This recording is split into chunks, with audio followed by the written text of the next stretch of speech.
say nothing happens without volunteers, and I know that for a fact. Margaret Mead has very famous quotes, so never underestimate the value of a singly minded, dedicated group of volunteers to change the world. In fact, it's the only thing that ever has. In 2009, a tornado hit the back of my house, ripped the rear end of it off, threw debris all over my yard, took out 16 trees, and threw large quantities of my house along the banks of Bread and Cheese Creek. Everybody has an insane neighbor, I'm sure. It just comes with the territory. Ours decided that I was remodeling and throwing all the debris in the stream. However, I don't know of anyone who remodels by dropping a 100-foot tall elm tree on the rear of their house.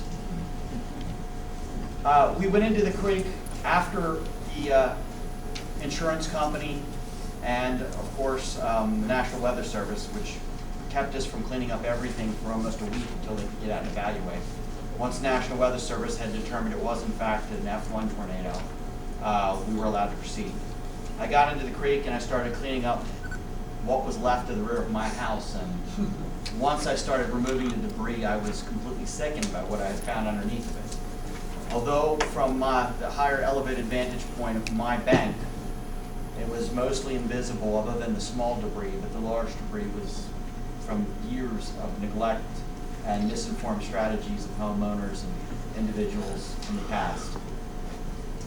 I quickly decided that I couldn't just let this creek be this way.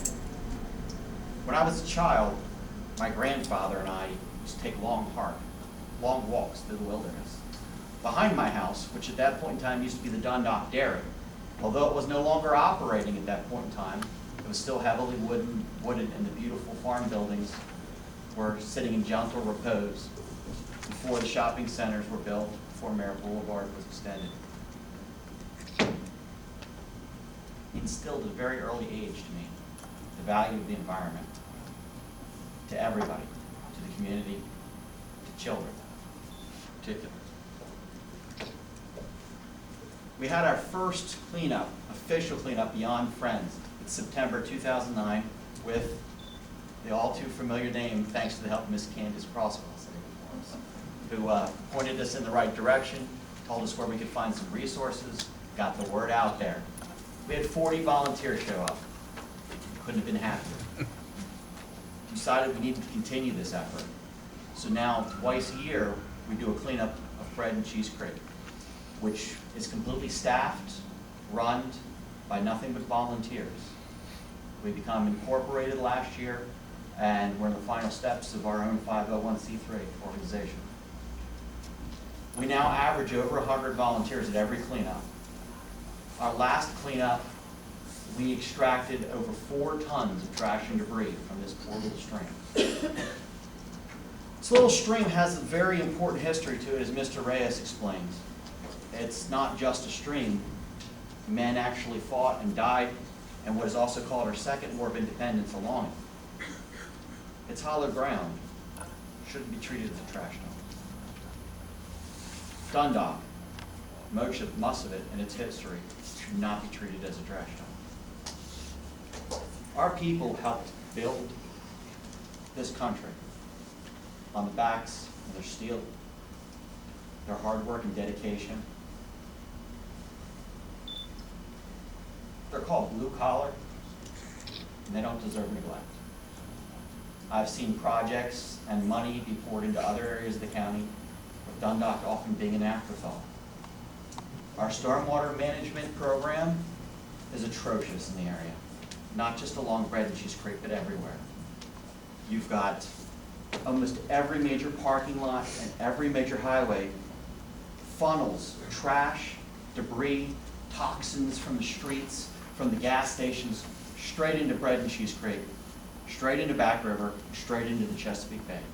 The huge volumes of stormwater which come through all of these little tributaries create massive amounts of erosion, causing millions of dollars of damage to private property owners, as well as to infrastructure.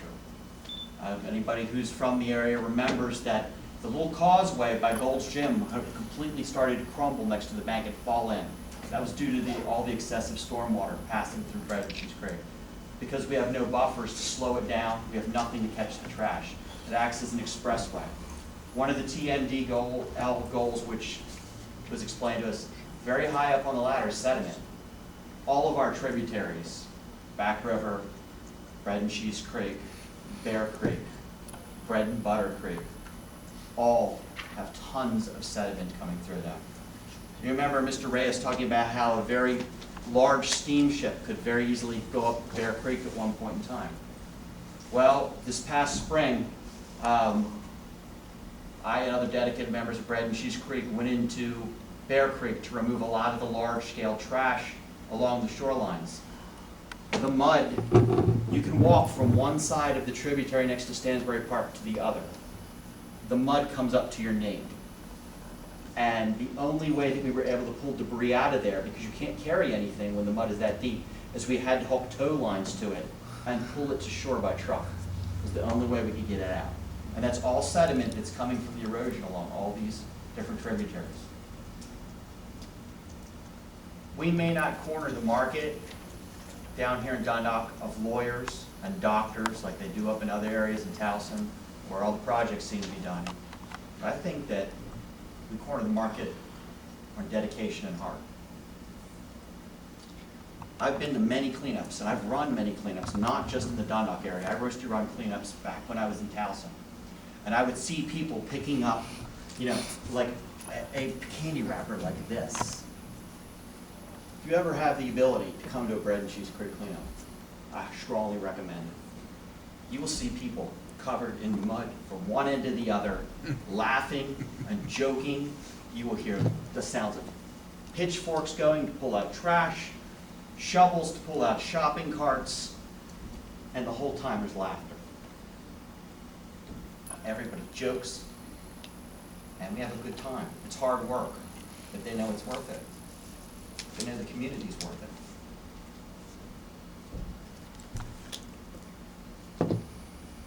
When we first started the Bread and Cheese Creek cleanups, and every time we do a cleanup, we make a before, during, and after board, which are all across the back of the room here. That's only when we run and organize the cleanups we do this. We also assist other organizations with their cleanups as well. For the past 2 years now, we've been assisting the Friends of the Anchor Bay Marina by cleaning up Peninsula Expressway several times a year, which we gladly do. In the beginning there was a presentation where pictures of Lynch Cove Run were shown. We have helped Eastbrook Stanfield Community Association help clean up Lynch Cove Run. We've twice helped clean up Stansbury Park. We clean up North Point Road almost constantly, and we have volunteers that on a daily basis try and remove the trash and debris from Merritt Boulevard so it does not wash into our streams and waterways. We're all volunteers, every single one of them. And I couldn't ask for anything more, anything better. When you look at the mitigations and the projects that are planned, it might be nice to think about a fresh coat of paint on something, but does that really matter? The environment is what matters. You and I are just guests on this planet. The plastic bottle that's in the stream is going to last 100 years more than you and I. The plastic bag is going to kill a dozen fish and other critters long after it's left your hand. It's a sad state. And when we first started the cleanups, we used to find a lot of homeowner dumped debris. We used to find bathtubs, we used to find freezers, microwaves, motorcycles, you name it, it was in there. But guess what? We don't find that anymore. People realize, people know what's important. 90% of what we find in the stream now is fast food waste, plastic bags, plastic bottles, glass bottles. It's all stuff that can be washed in. Sure, there's a couple rude people that actively throw stuff in, but they're far in the minority, believe me. Most of it comes in because of these poor stormwater management practices. The only active dumping we generally find is from contractors who are from out of the community. They'll come into the community, they'll do a job for somebody, charge them a waste disposal fee, and then pull up in the middle of the night behind a shopping center and throw everything out so that way they get to pocket the money. They're not people that live in the community. And we've actually been working with the police department and Mr. O'Toole from the Citizens Outreach Commission, who thinks that we may actually be allowed to start putting in hidden cameras now, which is something will be one of our steps. As long as we have it in written that the police department allows us, we will start having motion detector cameras in all of the high dumping areas, and we will start prosecuting, because they're destroying our community, not theirs. I had gotten a phone call from the Dundalk Eagle, and they asked me what I thought about the preliminary on the swap. And they said, is the government doing enough? Is the people doing enough? And I told them, we all can't do enough, and we all have to work together. The volunteers have to work together. All of the agencies have to work together, the community agencies and the government. This is a huge project, but it matters. We all have kids here, grandkids here, relatives here. I don't want them growing up in a trash heap. I didn't have to grow up in a trash heap. I used to sail my little paper boats along Reyes Creek. I used to catch minnows for bait. And I wouldn't want a child to play in most of our waterways now around here. There are a few that are clean. But if you see the kind of refuse, and you'll see them from the pictures back there that we pull out, it's a sad shame. A lot of it, like I said, is stuff that has been washed in. It's not people who are purposely doing the dumping. We really need to work on our stormwater management. It's causing more damage than I can say. Like, as Mr. Reyes said, a picture is worth 1,000 words. You can see the pictures back there. Time and time again, we clean up the same sections of the stream, and it's because of what's being washed in. Dundalk was an incredible place to grow up. It can be again. And it's only if everybody does something about it. All the time we hear people saying to me, well, oh, I've got a bad back, or oh, this or that. But guess what? Everybody can help. You can volunteer. We have people who come to our oldest volunteer was 93 years old at the cleanup before last. And he sat at registration and helped. Our youngest was 4 years old. He came with his parents and picked up candy bar wrappers. There are plenty of jobs, not just for Bread and Cheese Creek, but any of these organizations. If everybody would just go in front of their house and clean up what's in the gutter. Lots of people go, it washed there, I didn't put it there. Guess what? Nobody's throwing stuff in front of their own house unless they're stupid. But guess what? If you don't clean it up, it's going to go to the next person's house, and he didn't put it there either. If we pick it up and get rid of it, it's done problem. Every time you see a wrapper or a candy bar or anything like that, and you pick it up, the problem is solved. It doesn't become somebody else's problem. It's everybody has to do small things that add up to a lot. And it really, truly does make a huge difference. I can't tell you how many people told us that we were crazy, that we were stupid for cleaning up the creek, that it was a trash heap. It would always be a trash heap. It isn't. It's beautiful now. And keep making it better. And it's the same thing. Bear Creek needs help. Bread and Cheese Creek will do whatever we can to help our environment out. We don't have money. We have volunteers, and we'll dedicate that. We need more people to help. We need our community to help. And pointing fingers is not where it starts. It's pitching is where it starts. And when you find people who know we're doing wrong, you can't look the other way. You have to report it. You have to go and send it to code enforcement. You have to call MDE. You have to call DEPS. You have to let them know. Drive behind these shopping centers and see these overflowing dumpsters. I can guarantee you that code enforcement is getting sick of me, because I've got it right on my cell phone now, my smartphone. I take a picture, I tag it with the address, I send it right to them. And you know what? If they're not doing anything about them, it's on their head. Because you know what? I've tried to make a step. If they get 1,000 complaints about a dumpster being overfull, they're going to make it a priority. All of us have cameras on our phones that we can all do. I'd like to thank everybody for listening, and I'd like to thank everybody for showing up. And you wouldn't be here if you didn't care. Think about that. Thank you.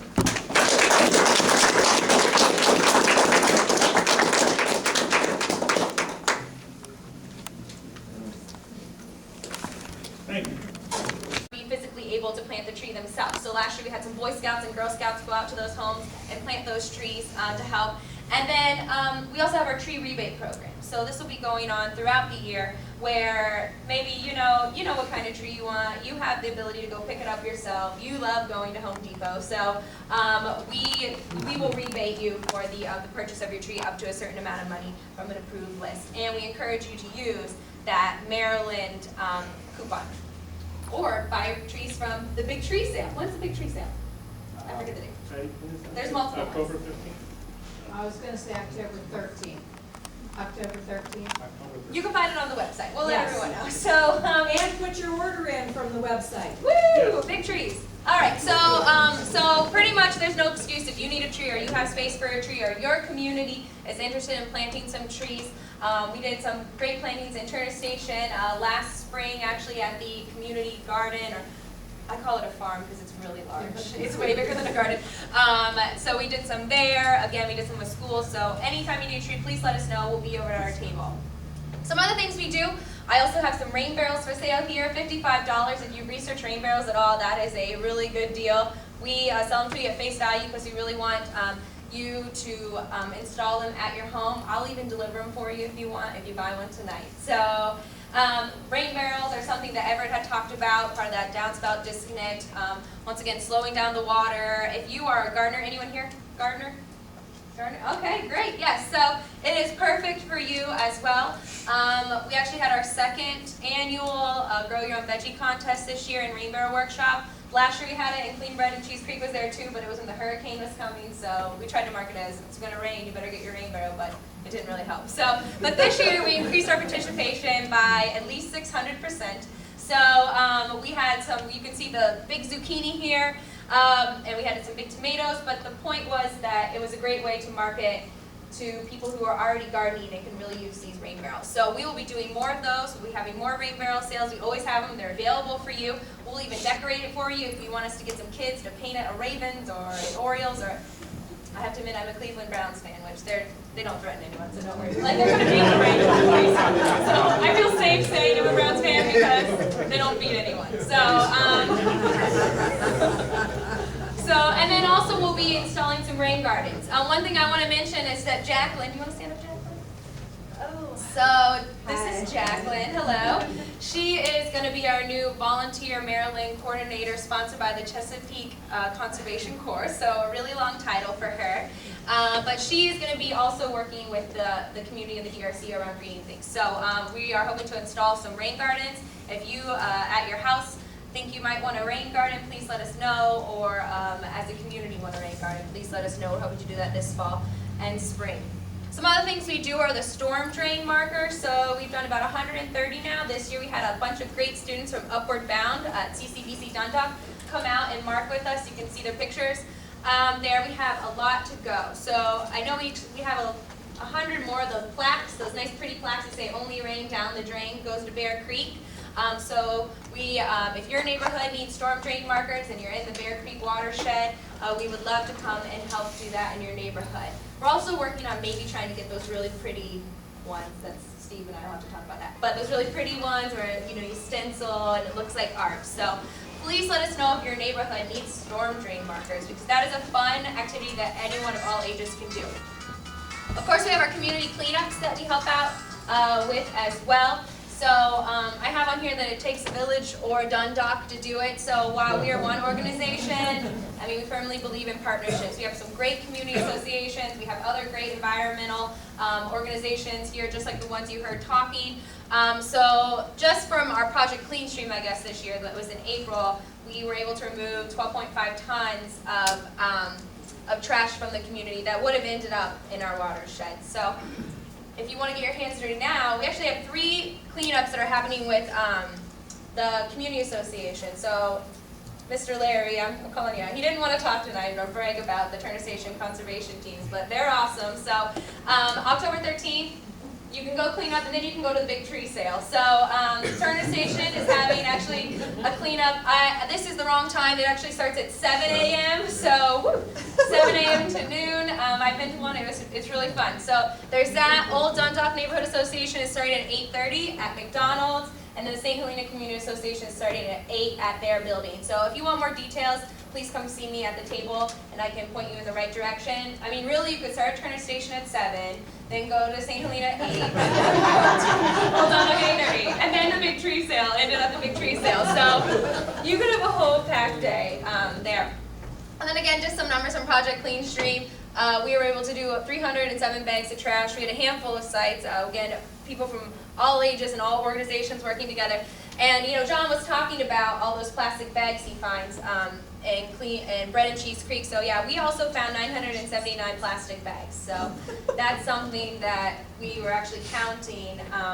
And in the past, we've been handing out actually reusable bags at the Dundalk Farmers Market. So I encourage everyone here to use that reusable bag or buy a new one at the grocery store if you lost theirs. And then also because of volunteers, we were able to host 6 events actually in one day. So partnering with community associations like the great people at Turner Station, we were able to host multiple cleanups in one day.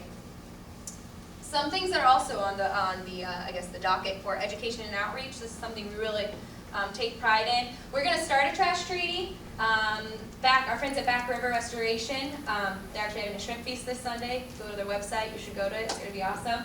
They have done a trash treaty before. We are also going to be implementing a trash treaty, really to have that commitment from the community about anti-littering and not trash, and not littering. But we are working with some students, a class at CCBC Dundalk. They are coming up with some great literature on recycling. I pointed them in the county's direction as well to use that information as a base, but we will be launching that actually at our fall festival, so you'll be able to see those cool flyers and bumper stickers, whatever they come out with about recycling facts and promoting recycling in our community. This fall actually, 2012 on October 27th at our fall festival. And we're hoping to use that literature throughout the community and at other events as well. We're also looking for steering committee members for our Eastside Earth Week. This last year was the first week that we did that, so Patricia was a great volunteer with that. John was a great volunteer with that as well. And we had our volunteer, I was actually here at the same time last night in the same position, because we had our volunteer recognition in our annual meeting for the DRC yesterday, and the Volunteer Steering Committee of the Year was actually Eastside Earth Week. So because of that committee, we were able to do something every night of the week. We were able to touch over 800 people, whether that was through cleanups. We had an oyster night where people could go to Dock of the Bay, actually on Back River, and learn about the Oyster Recovery Partnership and eat free oysters. Art was great to let us host a Clean Marinas night where they let us have some free bruschetta and drink specials that were literally green for green drinks. And people took quizzes to see how much they knew about the Bear Creek watershed. Turns out they didn't know a lot, but it was a great learning piece where they had to look at a board and find all the answers about how to be clean boaters, and then they won a t-shirt. So there was that. We had a recycled arts and crafts night, and much more. And one of my favorite things, though, is if anyone is familiar with the St. Helena Community Association, one of their resident tree huggers, Dwayne Phillips, he had this vision to put a big trash display in Veterans Park, and I was like, I don't think that's going to work, but it was great, and we got the county to let us do it. So this is actually big bulk trash that we found at the cleanup that day for Project Clean Stream in the St. Helena neighborhood. And then we put it out, displayed it, and it was out for a week, and we actually ended up having this big banner that was spray painted by an artist that said, "Don't trash our Dundalk." So people were really mad about it, but it was a good mad because we had signs that said, "Oh, well, if you're mad, come to this cleanup or call this number." And so we're hoping to do that this year again as well. No one actually slept on those things, so it worked out, so I think we'll do it again. Another thing that we were planning on doing for Earth Week was the Trash to Treasure Olympic Field Day, where we'll have stations that are physical activity, but more based around learning about recycling and anti-littering and using all clean, or maybe not clean, recycled products in physical activities. So we actually are going to be able to do this now with Dundalk Elementary School, and a class from CCBC Dundalk is going to help with it as well on Tuesday, October 23rd. It's a Tuesday, but we are looking for volunteers to help run those stations, or if you have creative ideas, please let us know. I know that John Long actually, we were making a really cool trash trophy and spray painting it. We didn't get to use it because it got rained out this last year, so hopefully we'll get to come to life again. So literally trash spray painted gold was going to be the trophy for the Treasure to Trash Olympics. But it was going to be a great educational outreach thing that I'm sure kids will remember, and the adults that volunteer there will remember too.